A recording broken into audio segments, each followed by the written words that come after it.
How many people do you see? Like we've got 5 in attendance. Only 5. Okay. Well, it's going to be recorded. We will send people to the recording. Yes, the recording will be posted on the website and will be uploaded to YouTube too. Oh, okay. So, and how will they find that? That'll be on the township website. We put up a tab EAC events 2021. So all these for our previous talk from the 5th Okay. and today. Yes. Both YouTube links will be up, so you can watch both of them. Okay, I'll mention that. Mm-hmm. And good. So and maybe the township could do one of their blasts where they send out the links. Yes, we'll ask. Mm-hmm. It is on the, I believe I put the link up in the news flash in that latest news section on the front page of the website. Oh, okay. I'll Should take be it. there. Okay. Right. So just tell us when we're live here. So we're live and you're good to get started. Okay. So are you gonna, all right, so this is as large as the screen is? Yeah, as I said before, this computer that I have doesn't have a PowerPoint on it, so I'm only able to open it like this. Okay, that's fine, that's fine. So are people listening now? Yes. All right. Well, good evening, everyone who's joining us for our second webinar with our Native Plant Initiative, Gardening with Nature in Mind. We hope that you have been able to visit our actual garden that is now on display on the corner of Ellis Road and Bishop Hollow Road in outside the administration building, the Newtown Township Administration Building. Guess I should mention this is in Newtown Square. Perhaps we have somebody on our Zoom who does not live in this area. Our pop-up garden had its official opening on May the 8th, and that was on World Migratory Bird Day. So we were celebrating birds as well with an early morning bird walk. Our garden is going to move and pop up again in St. Albans Circle. That is more towards the center of what we call Newtown Square. And it will be there from May the 15th to the first week in June. And so if you miss it at the administration building, please come visit it at St. Albans Circle. So this initiative is really to help our residents and our listeners to understand the importance of adding native plants to our yards and our parks. And we have 2 outstanding talks tonight that are helping us to understand the real importance of using native plants. Our first one has already been recorded, and that was on last week on May the 5th with Mike McGraw. You can see that the arrow is going around it. And he was talking a lot about the choices of native plants for his yard. Tonight's is, I'm going to give further information about Vince Smith, the president of Valley Forge Audubon, who is going to talk about his actual conversion of his yard into native plants. And Nick, if you'll move to the next slide there. Wait, no, went too far. Go back. There we go. There we go. Okay, so we wanted to make sure we honored our supporters for our garden. We have had original funding from Audubon, Pennsylvania, and also Valley Forge Audubon. That's Vince's home place. And you were able to partner with Tyler Arboretum for our garden design and plant selection. And Tyler Arboretum is in Delaware County, so it's really close by. And they put together a wonderful map for us and chose the plants for us according to what might be blooming. But if we understand the importance of native plants and pollinators. We know we should have plants that are blooming in all seasons. So that's not just one plant, but so that we have a variety of plants that can be blooming throughout the seasons. Mastardi's nursery, that is also in Newtown Square, provided for us at cost the plant material, which is a very generous offer. We really appreciate the 130 plants that we have in our native pop-up garden, which really looks like 5 different gardens when you go to look at it. And all of that moving around of material, we had a wonderful crew of community volunteers, which included Newtown Square and Blue, Parks and Rec, Environmental Advisory Council, and a yeoman's job by Public Works. And our Public Works team, led by George Sharitz, was as helpful as they could be. And our signage for each of the varieties of plants that are in the garden, Willistown Conservation Trust. Again, they have even a Newtown Square address, so they were close by. They were able to make little signs for us so we could see not only the plant itself, the common name, the Latin name, and also what kinds of pollinators visit that particular kind of plant. And this has all been sponsored through the Newtown Township Environmental Advisory Council and through Birdtown. I am the point person on the Environmental Advisory Council for Birdtown, and that's associated with Valley Forge Audubon. And we at Newtown Square are in the Valley Forge Audubon chapter boundaries. So with that, I would like to introduce Vince Smith. And let me see. So as I mentioned, Vince is the president of Audubon Society, Valley Forge Audubon Society. This is his 2nd term as president. He started his career as an environmental educator at the Green Lane Reservoir Park. He has worked for the Montgomery County Office of Public Health through the Division of Water Quality for the last 19 years as a sewage enforcement officer. A very important, well, we want to make sure it's done right. Isn't that right, Vince? Absolutely. Okay, so I'm going to turn it over to Vince, who is going to tell us how he actually went through the process of converting his yard. Right. Wonderful. And I think the very first thing I'm going to do is I'm going to share my screen. Let's see. Let me just see. And let me just see 1 second.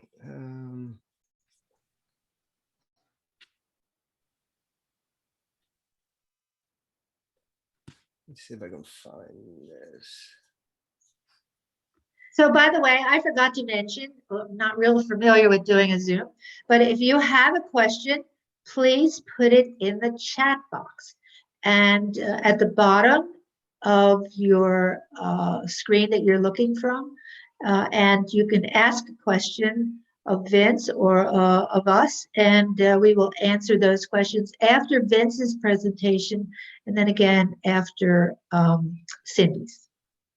Okay. First of all, can everybody see that? I just want to make sure. Is that full screen at this point? Yes. Okay. Vince, may I want to stop you for just a moment and mention, sorry, Cindy, that Cindy Mahalo, also a member of our Environmental Advisory Council, is sitting in here, and she's been, as a member of our committee, we're all very supportive of this wonderful initiative we have. And Cindy is a master watershed steward, and so she is very knowledgeable on our water issues in Newtown Township and has graciously offered to present tonight as well. Right. Oh, now you're on mute, Vince.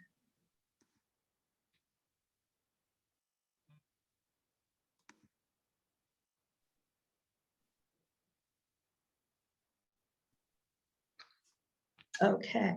Am I there? We can hear you, we can't see you. Okay, let me just see.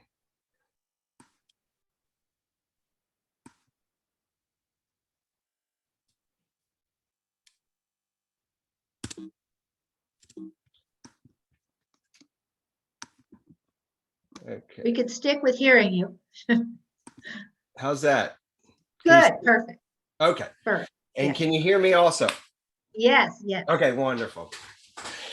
Janet, thank you so much for your invite tonight to speak on this topic.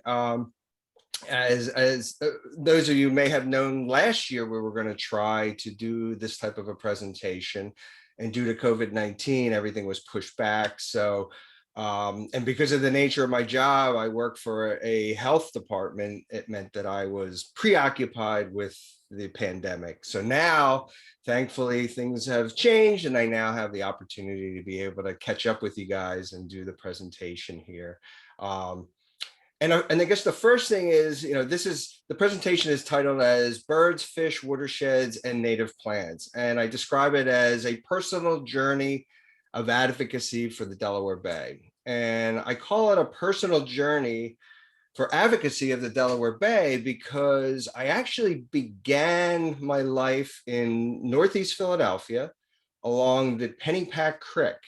And I used to fish there, and I used to walk all the trails, and of course got dirty and muddy and everything else. And at that particular time, there used to be a waterfall, and the phosphates were so high in the water at that time that what would happen is below the dam, it would sud up. Oh, gosh. It would set up almost as if it was a washing machine or you were doing dishes. And the reason is that there were so many phosphates in there that it just constantly sudded up at that point. And then what happened is we had regulations that took place in the 60s, and lo and behold, the water started to improve. And the first half of my life was in Northeast Philadelphia. The second half, I grew up outside of a small little creek called Trout Creek, which drains into the Schuylkill River, which eventually drains into the Delaware Bay. And there I continued my habits where I would fish. And I guess it was back in, early 20s, where all of a sudden one day I had a bird, which I could not identify at the time, fly right down the Schuylkill River while I was fishing. And that was kind of the catalyst that got me interested in birds. So in other words, I actually started interested in fish and worked my way to birds. And once I got the bug on birds, I have never left birds.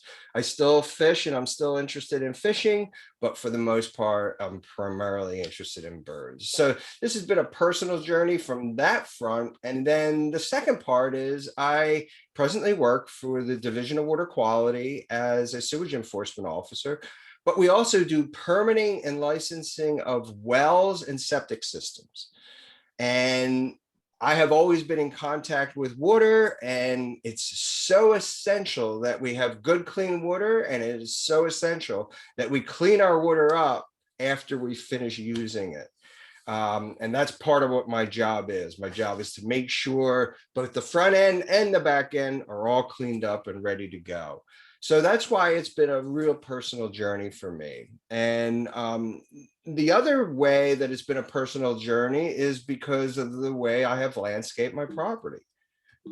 Let's see. There you go. I'm going to show you this first slide here. This was a picture that was taken by a friend of mine from Valley Forge Audubon, Tony Nastasi. He's a wonderful bird photographer. And this is a species called a Louisiana water thrush. Louisiana water thrush are unique in that they basically come back to our area in the middle of April.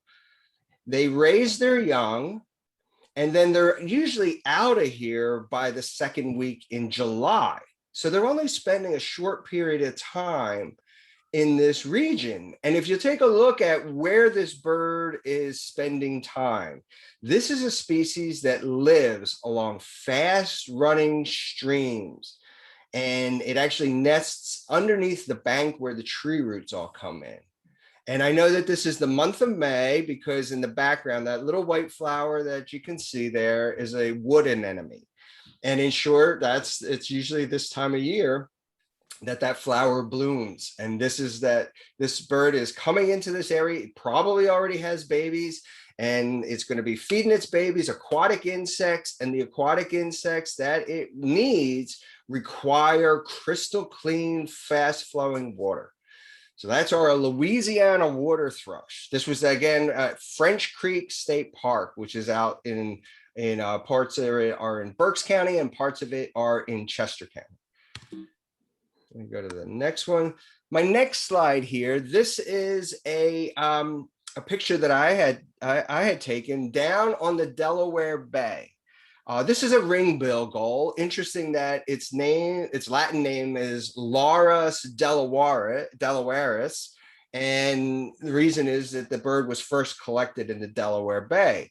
But one of the things you'll notice about this particular bird is you'll notice that it has a band. It has two bands. It has one band on the right, one band on the left. And I actually took this picture and submitted it to the Fish and Wildlife Service for banding and found out that this bird was born outside of Montreal. And a little part of the story is my wife and I go on vacation in the Delaware Bay the first week in October, almost every year. And this bird showed up one year. I took the picture, submitted it out, and believe it or not, I think it was at least 3, maybe 4 years in a row, when I went on vacation, this bird was on the same pylon at the same week that I was down the shore. So this bird basically migrates down to the Delaware Bay just like I do. And by the way, I go down there, I do bird watching and fishing when I'm down there. So that's our ringbill goal. I'm going to show you another picture here. This is an American shad. American shad are very unique. First of all, if you've ever had the opportunity to taste them, they're absolutely delicious if you like a very strong fish. But American shad are unique in that they require moving up into rivers and streams, and they enter the bays, they enter the rivers and the streams, and then they basically mate, and the eggs kind of drift down, and while they're drifting down, they actually hatch, and they'll continue to drift down. Not really, the little tiny fish are not really able to swim real well, but they basically are falling down with that flowing water. And then when they eventually reach a certain size, they're going to go out into the open ocean. And believe it or not, American shad start their breeding season, down off the coast of Florida. And as the temperature warms, the American shad go into the rivers, lay their eggs, and then a population of them are going to swing back into the open ocean. And then this whole population is shifting north as the season warms up. And eventually they're going all the way up to the Bay of Fundy. And the reason for that is if you'll notice the mouth, these are filter feeder fish. So they are actually going out into the open ocean, and they're heading north to take advantage of that bounty of the Northern Hemisphere. And if you've ever seen pictures off of Maine or off of New England, you'll notice that the water is that really incredible green, chartreuse green. It's bright green. Well, they're out there feeding on all of the phytoplankton out there in the open ocean. So their life cycle basically takes them from the creeks, from the rivers, all the way up to the Bay of Fundy, and then they come on back down, and then the cycle starts all over again. If you ever get a chance, there's a wonderful book by John McVie called Foundation Fish, and it talks about just how important the American shad was to the American colonies, and it's still important today. A little bit of a side note, these fish are going up into the Delaware Bay. Remember that the Delaware Bay is one of the largest rivers east of the Mississippi, actually, and it's undammed for most of its stretches. So that allows this fish to be able to take its migration all the way up into the Delaware River, lay their eggs, and then continue its life cycle. It turns out it's also a very important fish to feed other fish. Okay, and I'm gonna see if I can show this to you. Hopefully this works. Okay, and this, hopefully everybody can see that.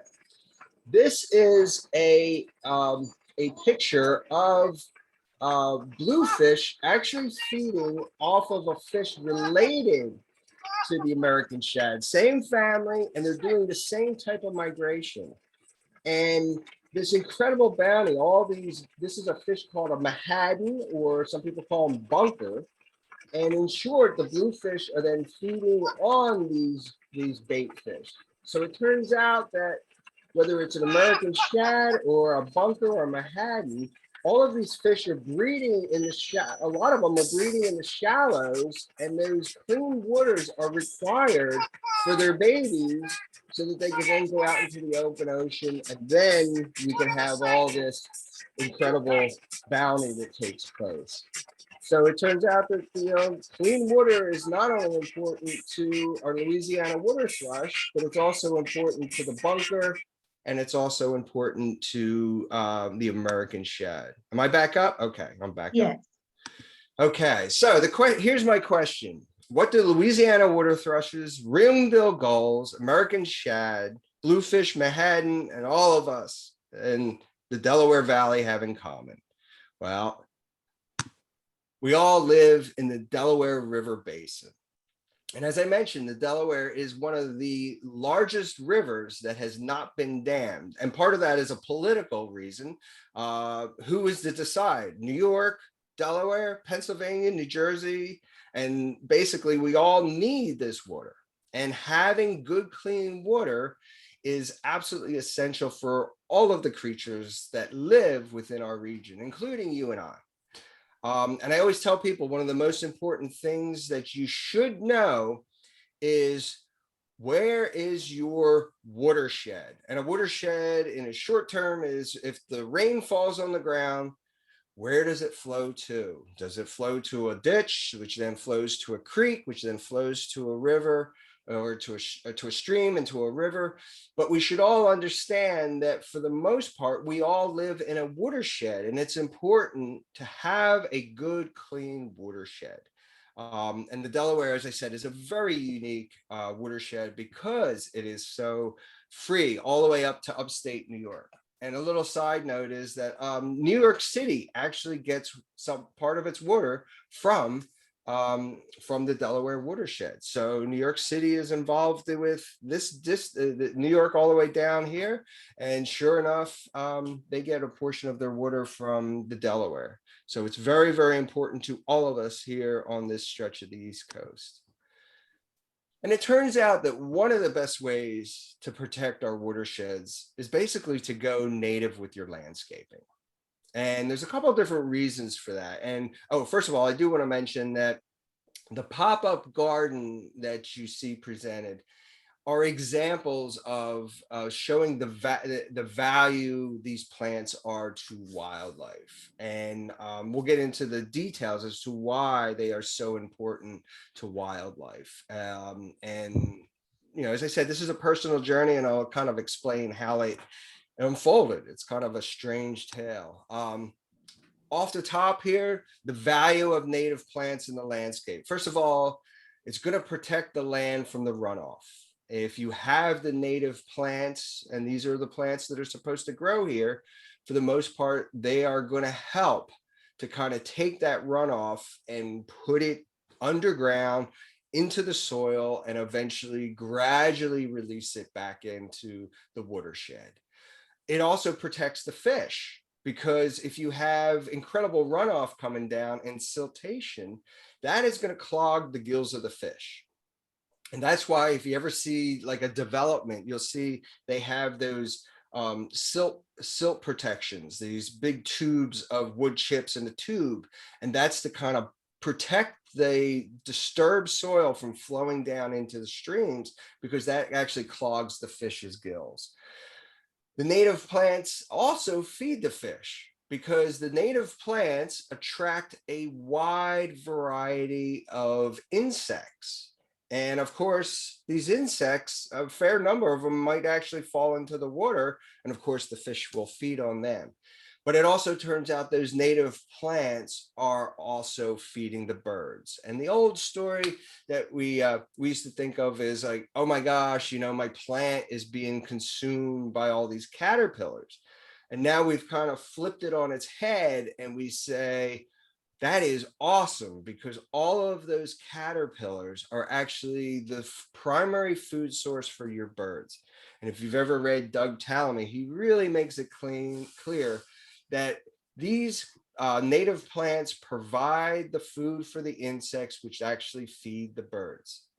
If you have non-native plants that are not being consumed by caterpillars, that means that your birds have to work a heck of a lot harder to find enough caterpillars to feed their babies. And remember that a bird, when they're raising their babies, they're basically within 6 to 8 weeks is the time period. And they are basically making a nest, laying their eggs, and feeding their babies and getting them out of the house within somewhere between 6 and 8 weeks of time.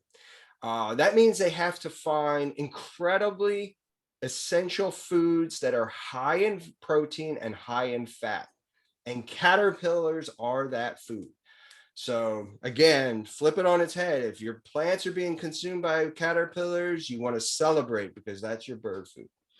And then the last step is planting native plants increases your biodiversity. And that's actually one of the biggest problems that we're facing right now in the whole planet. Some of the studies that have taken place is that the actual biomass of insects has declined so much. And the reason has declined in so much is because of us. And one of the ways that you can change and increase biodiversity is to actually plant those native plants. Now, remember, these native plants, they were designed to be in this landscape. And all of the plants that you see in the pop-up garden are all wonderful for increasing that biodiversity. So here's the start of my yard experiment. And a couple of things I do want to point out, and that is, if you look in the, let's see, boy, for some reason, my pointer's not working. If you look in like the back corner, you'll see a black lid, and it's right next to it's a hosta. It's right at the corner of the patio. That is my well. And I have a 49-foot well, and I live in a geology that is very challenged for getting water. As a matter of fact, some of my neighbors have had to drill 3 wells in order to finally find the one that gets adequate water. I actually don't have that problem, thankfully.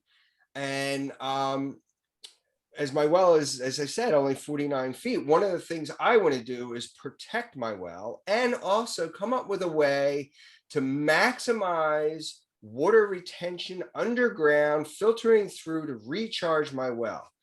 And part of the way I did that is through my landscaping.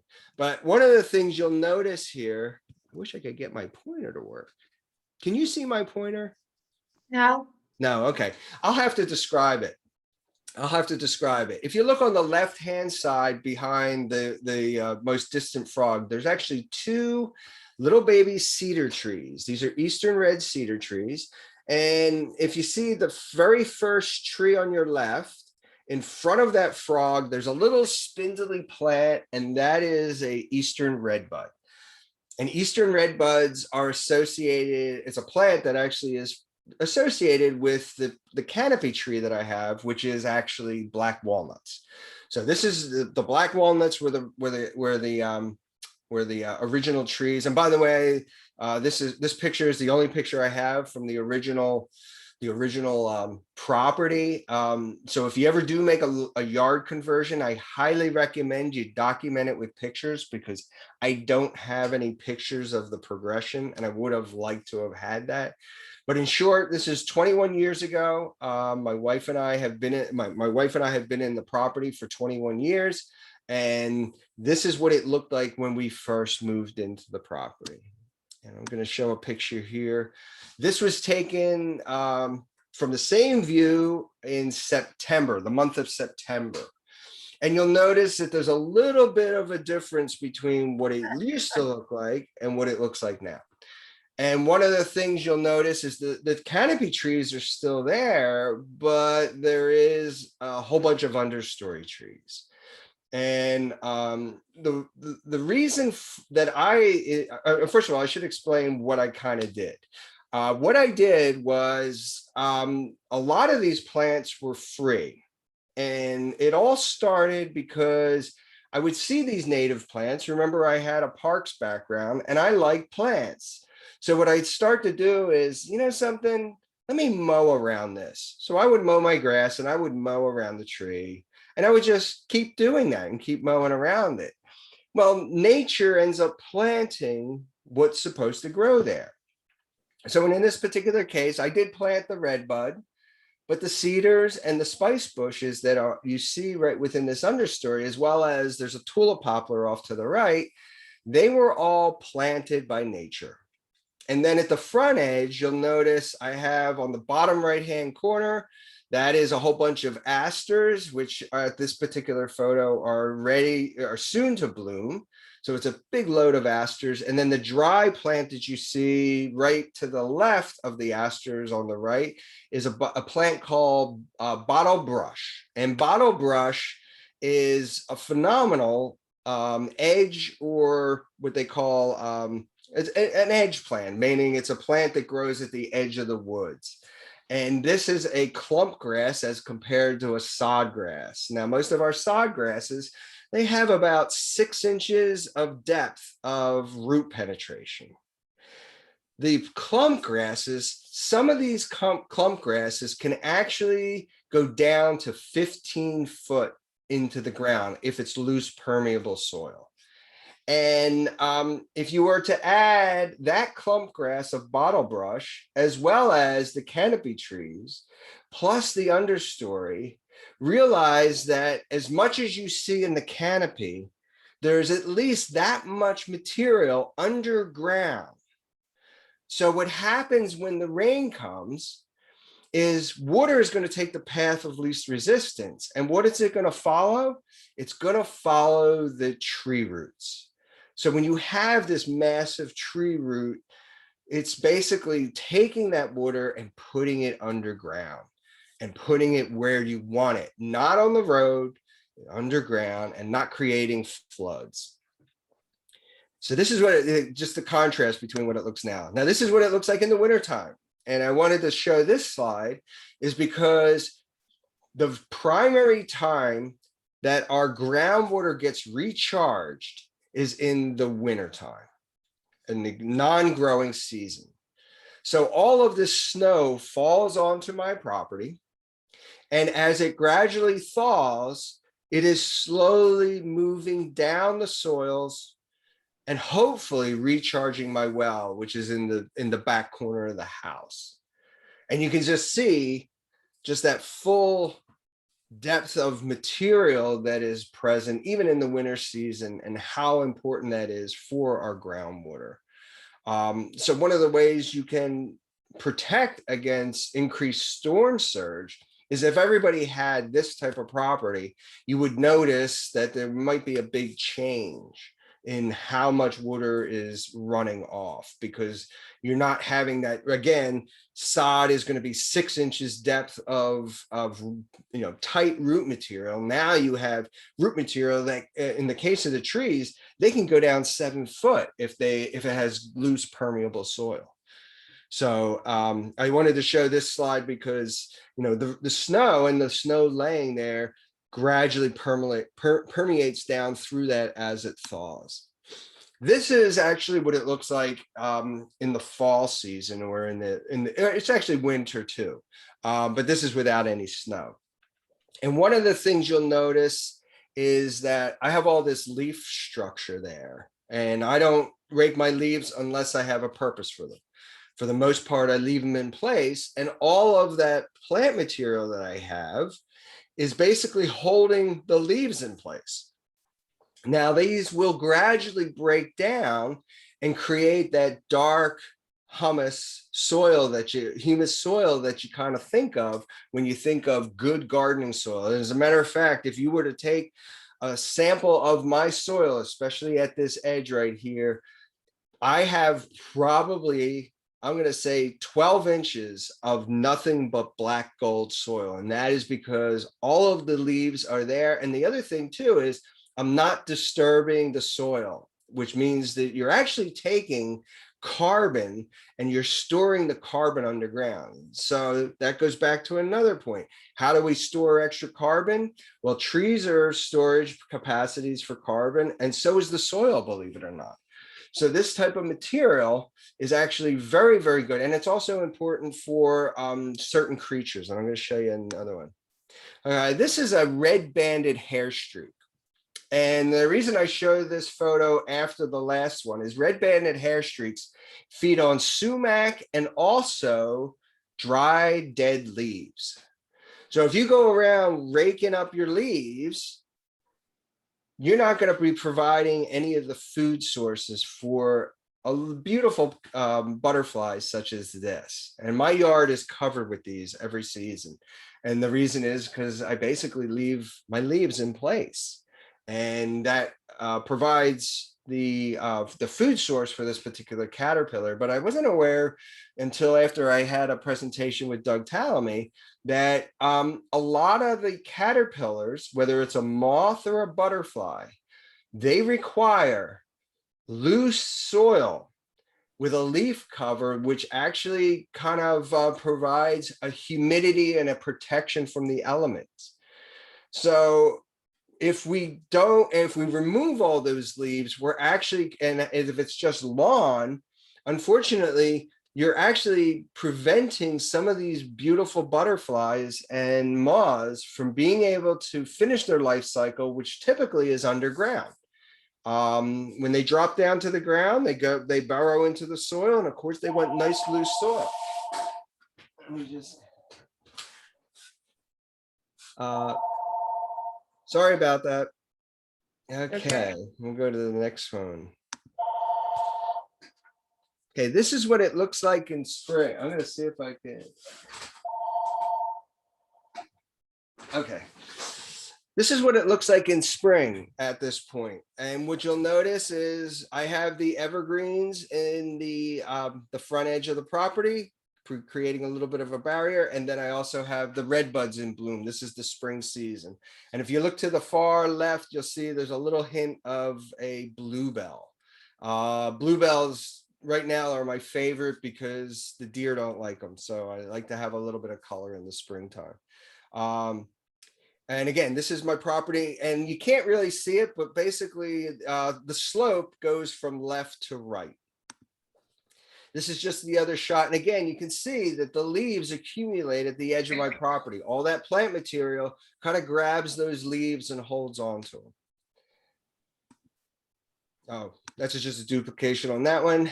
This is what it looks like. This is just another view from the back. And the reason I show this is because, you know, the properties do change over time. And one of the things that I was fortunate about is that I actually started to regrow my forest prior to the emerald ash borer coming through.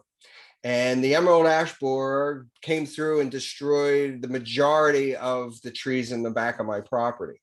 In this particular case, I kept a couple of the dead snags because they're important to the wildlife. And you'll notice that there's a lot of little trees. And now that the ashes, even though I had to remove the ashes because they could come down on the house and they could cause a problem, you'll notice that my forest has already regenerated and it will start to take off with this increased sunlight. So that's why the old rule is, when is the time to plant the tree? Well, it's 20 years before you need it. And in this particular case, I have a head start compared to the rest of my neighbors because I have done that, you know, mow around them and let the trees start to come in underneath, because that's actually, you know, the younger trees are also part of the environment, and they're necessary for different creatures there.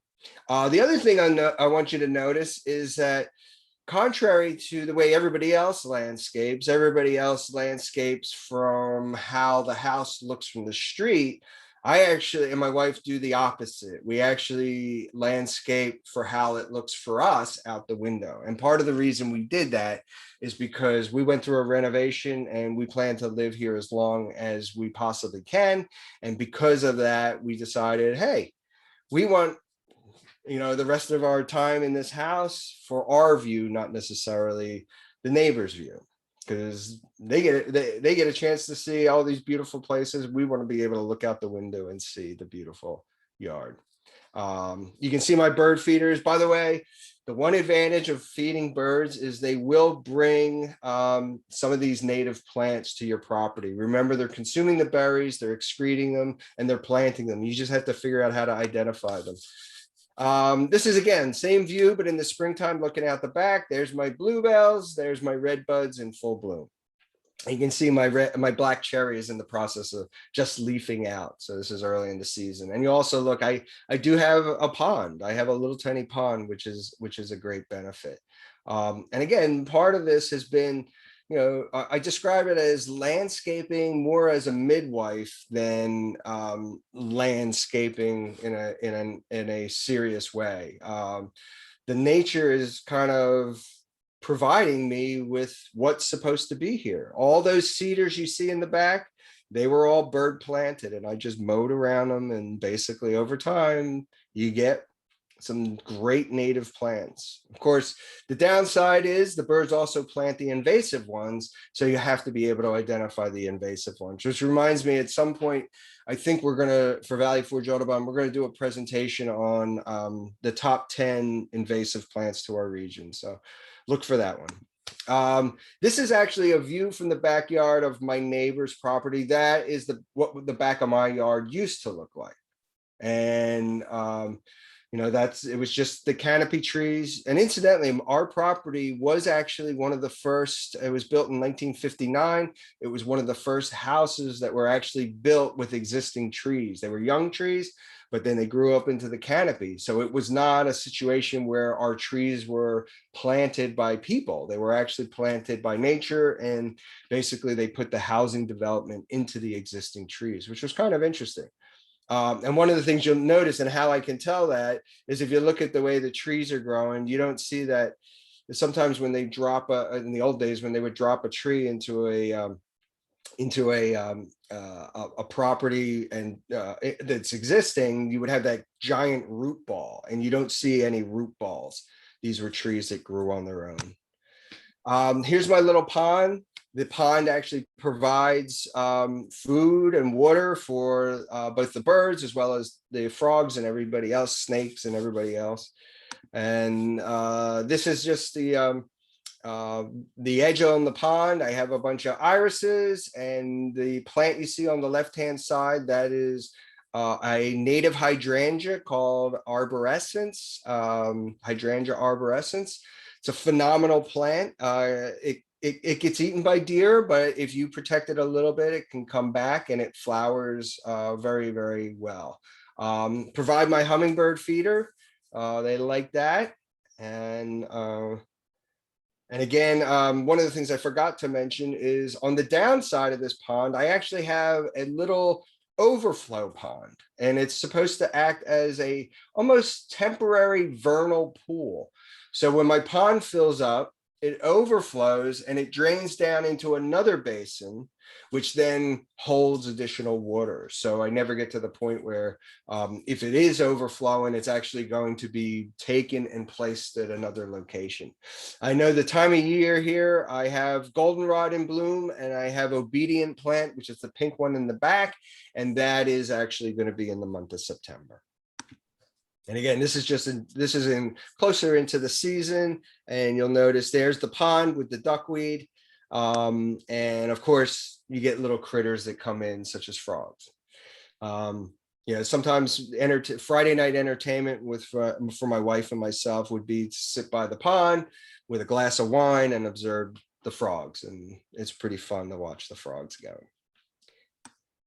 Again, most of these plants are not, I didn't plant them. They were actually native they were what you call it, nature planted them. You can't see it, but in front of the goldenrod, in another couple weeks, it's going to be covered with white flowers from the asters.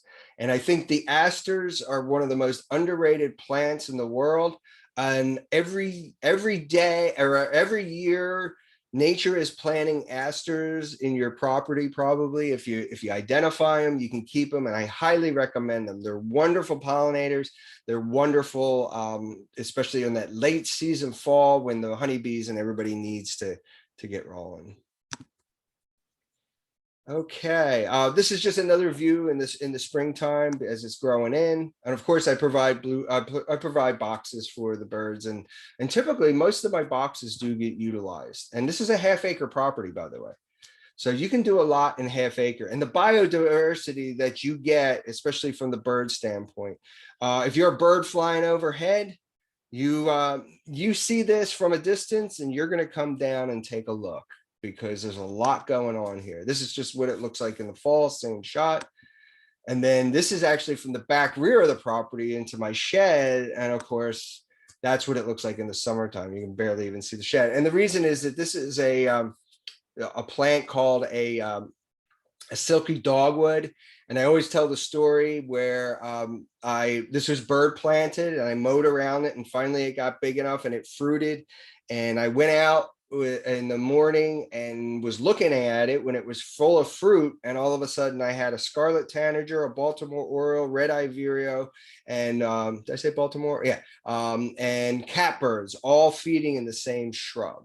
So it's that standard spiel, as I tell people. It's like a field of dreams. If you build it, they will come. Well, in this particular case, yeah, if you let it grow, they do come. And it's amazing. I remember that when we did the first pop-up garden, I was getting ready for my presentation, and it turns out that there was a magnolia warbler that came in and took a look at the garden, which was just phenomenal. Just some ways to protect your watershed. First of all, know your watersheds in your area, and really important to go native and use pesticides and herbicides at a minimum. I personally don't use pesticides. I have on occasion for yellow jackets, but even now I've found a product that works better, that is much more of a natural product. And I tell this to people, whether you're on a well or whether you have public sewer, it's really important to conserve water. If you use a whole lot of water and you just think you can use water like crazy, remember that your sewer plant has to be able to treat all that. So it's really, really important to conserve water. And whether you have a well because you want to preserve your well, or if you are on public water, you definitely want to protect your or be conservative on your water use. And don't put anything down the drain that's toxic. Really, really important, especially if you have all not septic systems, and if you have public sewer also, you don't want to let that. And then the next thing is you want to definitely let your representatives and legislators know that you want to protect your local watersheds. And the most important thing is to realize we all live downstream, or if you live on the top of the hill, all of your stuff leads to your neighbors. So it's real important to take that into consideration. And then just as a final note here, Valley Forge Audubon Society is who I belong to. This is our website. And I did want to mention that we have a special program through Valley Forge Audubon, which is called Backyards for Nature. We have two individuals, Edie Parnham and Barb Elliott, who run that. And in short, they provide an incredible amount of resources that can help you if you want to make a transition.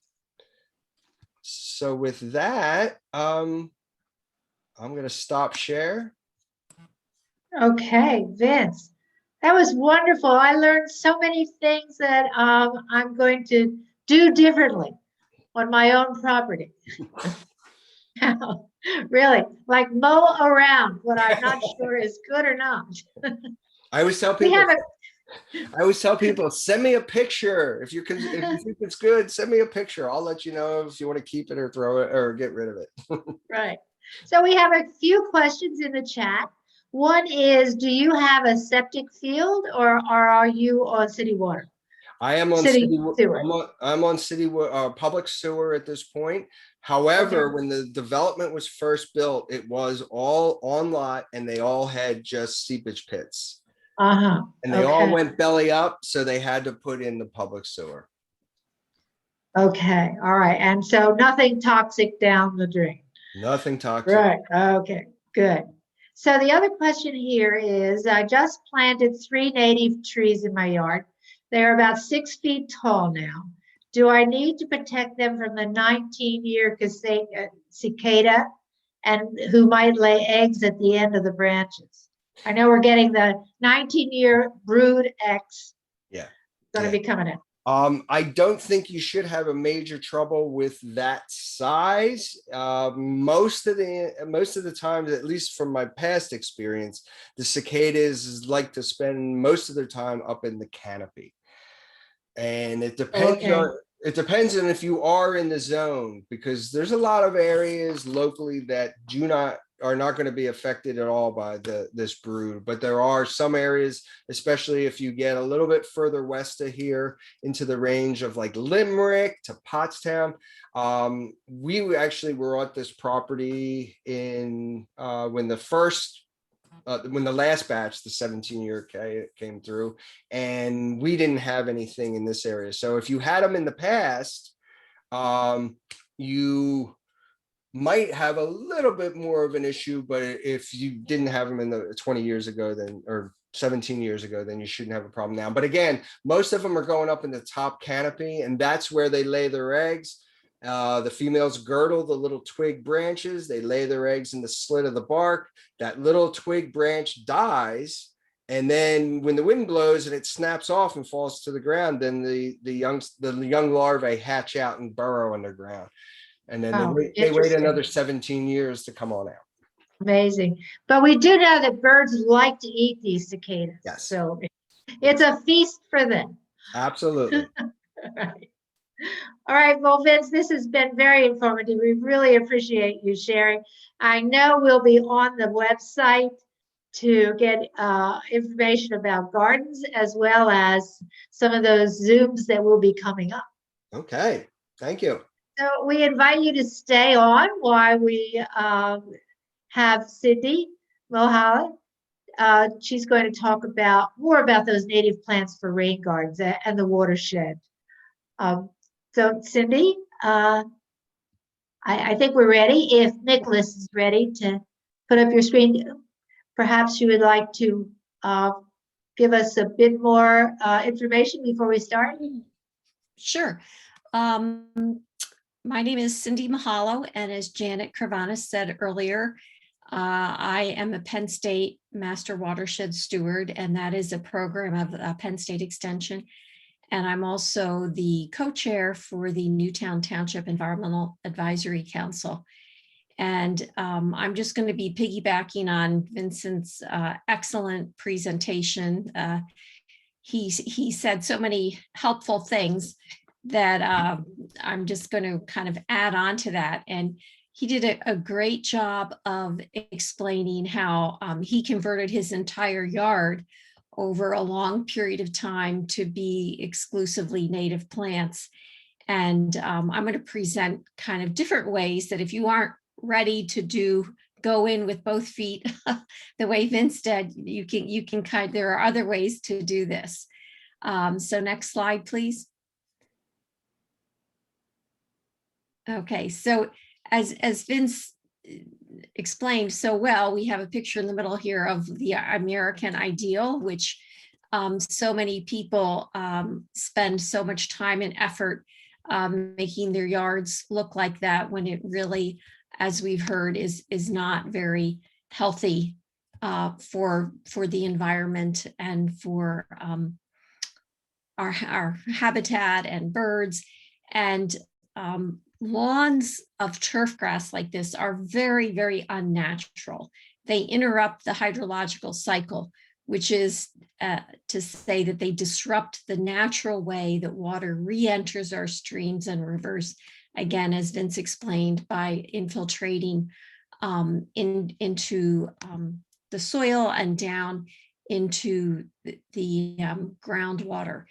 When rain hits turf grass like this, it's almost like hitting asphalt. It really just flows right off. Next slide, please. So when it rains, it drains. And a lot of us are living with kind of an old paradigm of how homes were built and yards were designed. The old paradigm was to get the water away from your house as quickly as possible. So you can see in the upper left, the water would come down off the roof, off the lawn, through your gutters and downspouts, be jetted onto your driveway or across your lawn, down into the storm drain and into local streams. And many people don't realize that when water goes into a storm drain, it is not filtered in any way. It picks up all the dirt and oil and pollution that's on the ground and goes right untreated into our streams. Now that's because in most suburbs, we have separate sewer systems that take the water from your house and your toilet and your washing machine. And that does go into, through a separate piping system into the municipal sewer systems, where they filter, they clean the water. Next slide, please.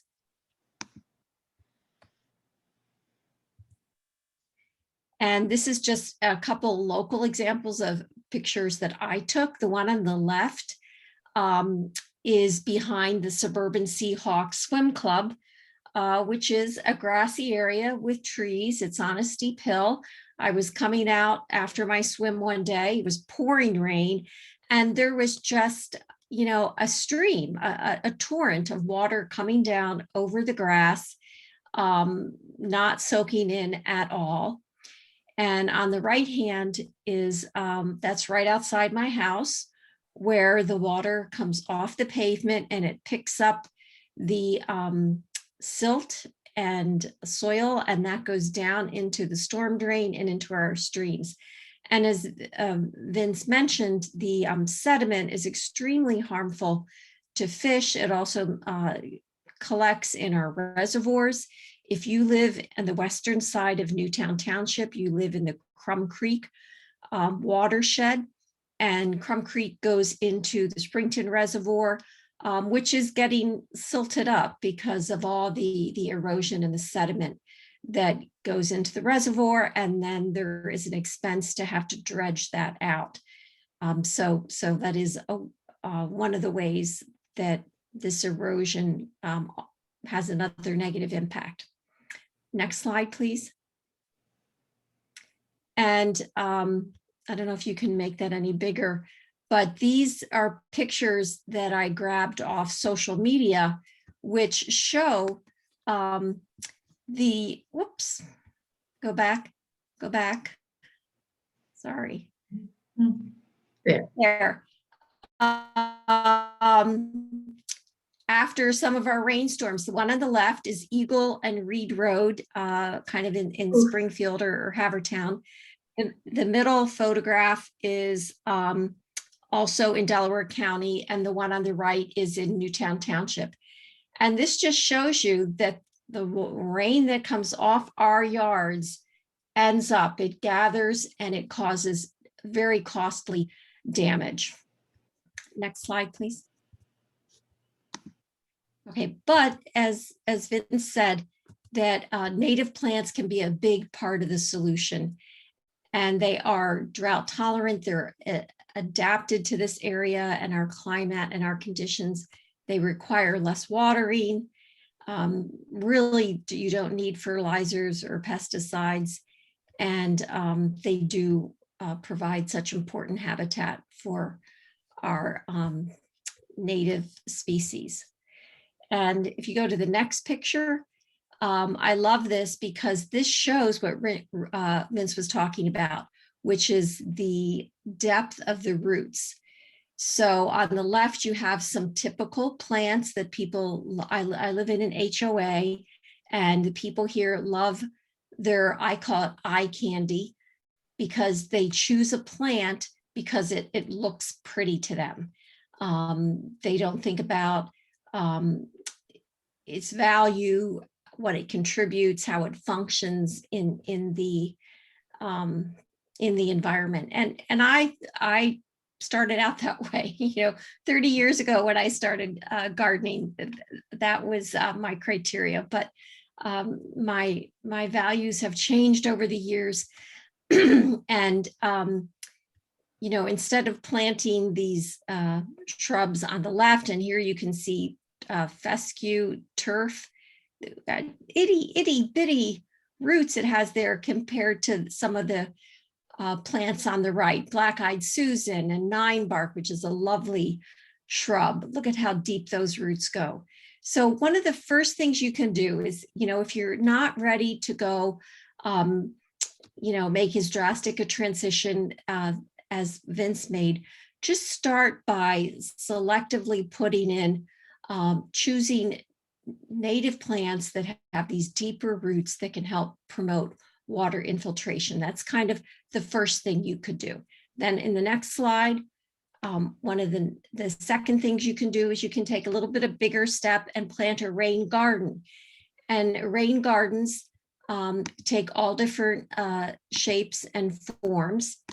And for example, here there's one on the left, which kind of runs alongside a walkway, and the water from the pavement there drains downhill into this very thoughtfully designed and landscaped little planting bed. And the one on the right, you can see that the water probably runs off the driveway and maybe through these stones into this area. So a rain garden, people can get thrown off by the name, but a rain garden is basically a bowl-shaped, shallow area that is filled with carefully selected perennials, grasses, and shrubs. And it's designed to intercept the water that's flowing from your downspout or off your walkway or driveway, and hold that water in a flat bottomed area, because the center of the rain garden is kind of flat generally, so that the water can sit there for maybe up to 48 hours is the top limit you might want to have. And then the soil will have been carefully prepared and loosened and is porous, so that that water can infiltrate through the center of the rain garden. And you can see how beautiful they are, with a variety of native plants selected to bloom throughout the season. So that's another way you can start introducing native plants to your property. Next slide, please. The next slide gives you kind of a cross section and a little diagram to show how the water comes off your house, out the downspout, is directed into this, again, bowl-shaped depression, which has a little berm around the edge to act as a lip to kind of hold the water in there. And then a variety of native plants that have these deep roots that will help that water go back into the soil as nature had intended. Next slide, please. Now, I know that in Newtown Square and other communities, there are quite a few homeowners who have a stream running in the back of their property. Many of those streams are little. These are called first order streams, and these little streams that you can like jump across, these are so important. They seem so little, but it's really important to protect even these little streams. And if you have grass growing right up to the edge, you really have left this stream unprotected, and it's going to end up being unhealthy because the water is not shaded, the water gets hot, the chemicals flow right off the grass into that water. But on the right-hand side is a picture of a larger stream, but one that has what we call a buffer or a streamside buffer or streamside planting, and they can also be known as a riparian buffer. And here you have a whole collection of native grasses and plants. You can even have trees and shrubs that help hold the soil in place, help, especially when you get these sudden rainstorms. They slow the water down, they hold the soil, and they help it infiltrate.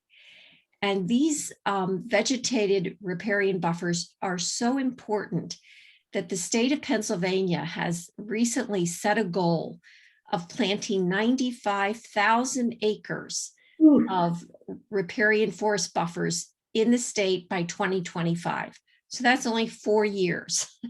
It's a very ambitious goal, but they view this as critical to improve the water quality in our streams in Pennsylvania, as well as the Chesapeake Bay. Next slide.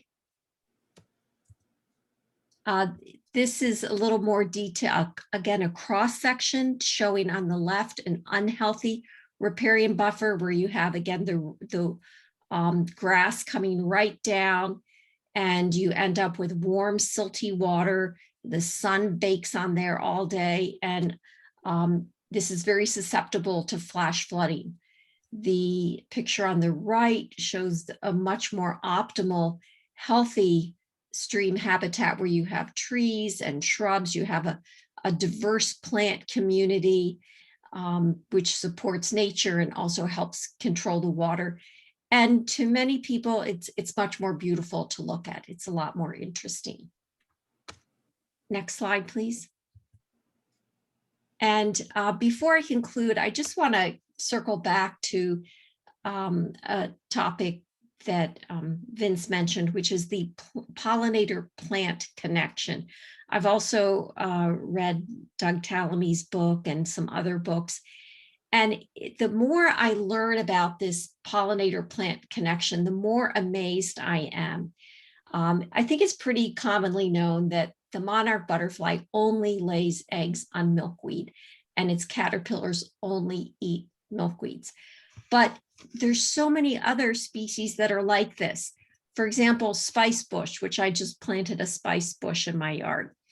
The spice bush swallowtail caterpillar only feeds on spice bush and sassafras. The zebra swallowtail only feeds on young pawpaw. And I could go on and on. There is such a linkage there between the pollinators and the larval stage and the specific tree or shrub that they depend on. And even many native bees are also specialists that require a specific species or genus. And next slide. This, I wanted to do a side-by-side comparison, again, because I live in an HOA and a lot of, I see side-by-side native plants and non-native plants. So for example, if you plant English ivy, you will not, that really doesn't support any native pollinators at all. But if you plant a native alternative, Virginia creeper, you will support the Pandora sphinx, which is this amazing looking moth.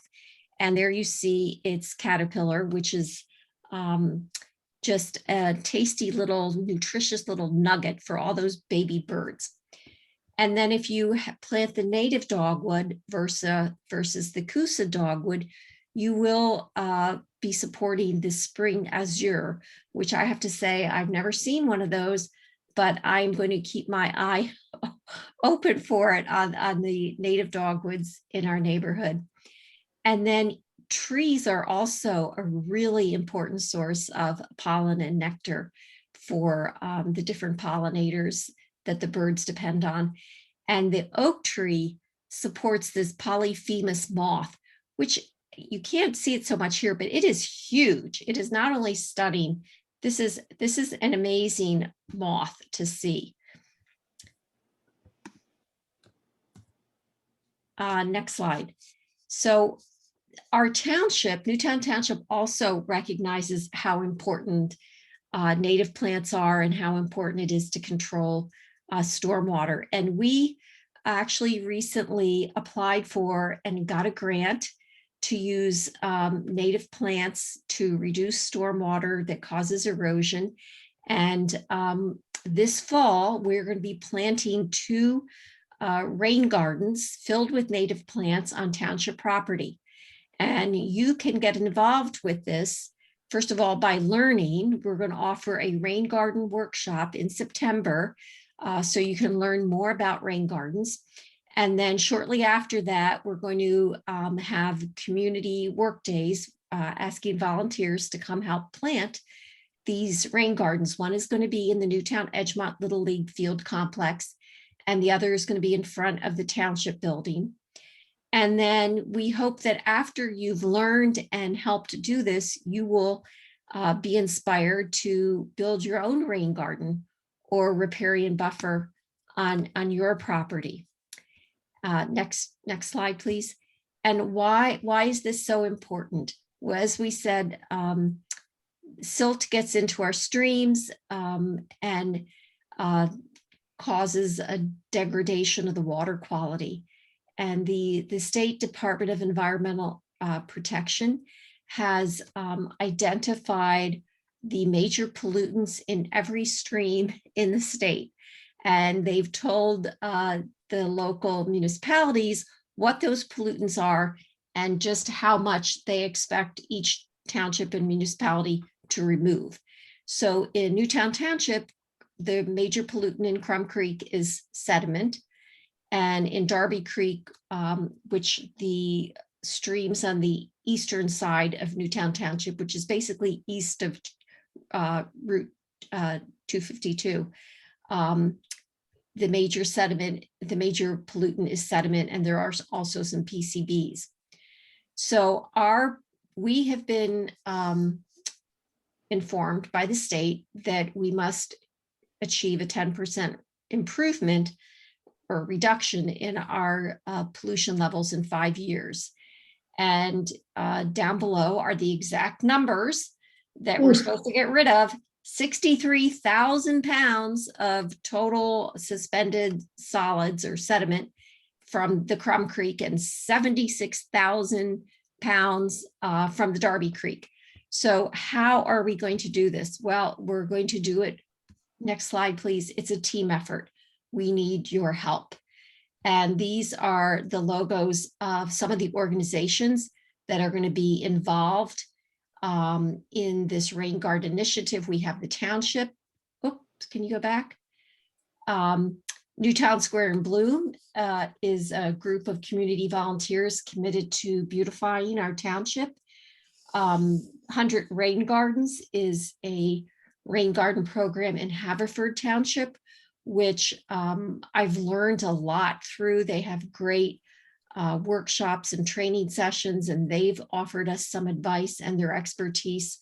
We are partnering with the Darby Creek Valley Association, which is the nonprofit watershed association for Darby Creek, and CRC is the watershed association for the Crum Creek. Greenweaver Landscapes is a wonderful local landscape organization that really focuses just on using native plants and doing things in a very environmentally sustainable way. And we also got grant funding for this initiative through the Growing Greener grant program. And you are a very important part of this. So we would love to see you out at the pop-up garden this week. We'd love to see you when it moves over to St. Albans Circle. We'd love to have you come to our rain garden workshop in the fall and help plant a rain garden, and really think about what you can do. What are you going to do as a result of this webinar? Are you going to bring a friend with you to the rain garden? Are you going to plant some milkweed, maybe an oak tree? Maybe you're going to join the Audubon Backyard Habitat Program.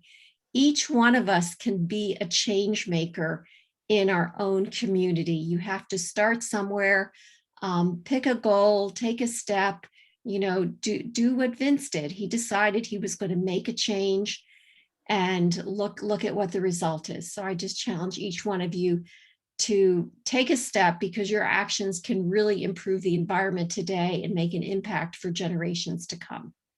Thank you. Well, thank you, Cindy. Your knowledge and your passion come through, and you help us to understand that, yes, each of us can make a difference. I think that for myself personally, I never really thought so much about the importance of native plants because of pollinators. I started with the birds, and then you have to work backwards from there. How do the birds survive in our habitat and the food that they need? And how do they get their food? By laying their eggs that mature into caterpillars on native plants. And so I've become as passionate with this effort as I'm sure many of us are, who become familiar with the issues. So it's very important that we start at some point. And you can even just start with a container on your patio or a couple of containers with native plants. You don't have to start with a whole yard conversion. Nick, if you could put up the last slide, please, while we see if there are any. I don't see any questions in the chat, but if somebody would like to maybe raise their hand. I know we have Sheila Finney on as one of our on the webinar. She's also from our Environmental Advisory Council, so she was instrumental in helping put the pop-up garden in place. Nick, can you put we have a nice view of Vince there. All right, so these are some sites that we can visit to help us with gardens. If you don't know where to start with audubon.org and type in your zip code, and it will give you the best plants for your particular zip code. So 19073 for us. And then just as Vince had mentioned, if we go to valleyforgeaudubon.org and then go to Backyards for Nature, a lot of garden planning that is there as well. Something that perhaps you haven't thought about. It's a sign in our pop-up garden that if you planted clusters of the same kind of plant, it makes it a lot easier for the insects that are foraging to go to find the next plant over, because it's really close. Don't space them out, cluster them together. Another good site is the Lady Bird Johnson Wildflower Center. That happens to be in Texas, but they really will tell you the plants that are good throughout the country, according to like whether you're in the Northeast, Midwest, right? And then, of course, here we see Bringing Nature Home by Doug Tolomei. I carry his book with me when I go into a nursery, because he has a whole listing of trees, herbaceous perennials, vines, anything that you would want that was good for our area. And his website is homegrownnationalpark.org. So visit that as well. Another one, the Missouri Botanical Gardens, is another one for finding out information about particular plants. And we live in an area where there are so many local gardens here. Tyler Arboretum, they're the ones that we partnered with to get our garden up and running. Jenks Arboretum is just down or is it up the road in Devon, but very close by. Chanticleer happens to be right across the border into Wade. Mount Cuba Center just across the border in Delaware is all native plants there. And I visited this spring Bowman's Hill Wildflower Preserve. Maybe a bit of a hike up there or a drive, but they have all kinds of native wildflower plants up there. And of course, we want to make sure we visit, where is it? Mustardies. Miss Darties should be here because Miss Darties is just down the street from us in Newtown Square. And he has a whole, when you drive into the parking lot, the whole right-hand side is native plants. So, and he's very helpful in his signage to be able to choose something that's good for your garden. So we wish you happy gardening and think of nature as you're doing it. Anyone else want to say something? Oh, wait, we have one in the chat. Let's see. Great job, everyone. Okay, that's for Sheila Fitting. Sullivan Fitting. She's our a third member of our Environmental Advisory Council. And this is recorded. So Nick is going to tell us when Nick unmutes, he's going to tell us where we can find these recordings. Yes, these recordings will be up on YouTube on the Newtown Township Delaware County page, as well as on our township website. There will be a tab on the left under latest news. There will be a information section there about the EAC gardening events, as well as the pop-up garden. And on the Environmental Advisory Council page on the website, there is an EAC events 2021 tab that we added. So both of the links from the 5th and tonight are going to be on there for the YouTube video. Okay. Mm-hmm. Well, thank you so much, Nick, for getting these two webinars up and running so smoothly. We really appreciate it because we're new to this, but and we look forward to seeing you, Vince, at one of your other events. And you know, I don't think I've mentioned that our John Jay Audubon Center. Which county is that? Montgomery County. Montgomery County, right. It's a wonderful place to go for a walk, and maybe not fully opened at this point, but it is the now. walks are. It is also. It is open now. Okay. Just check good. check the hours ahead of time just to make sure. Okay. Very good. Well, thank you, everyone, and I guess it's time to say goodnight. Thank you. Bye-bye. Bye.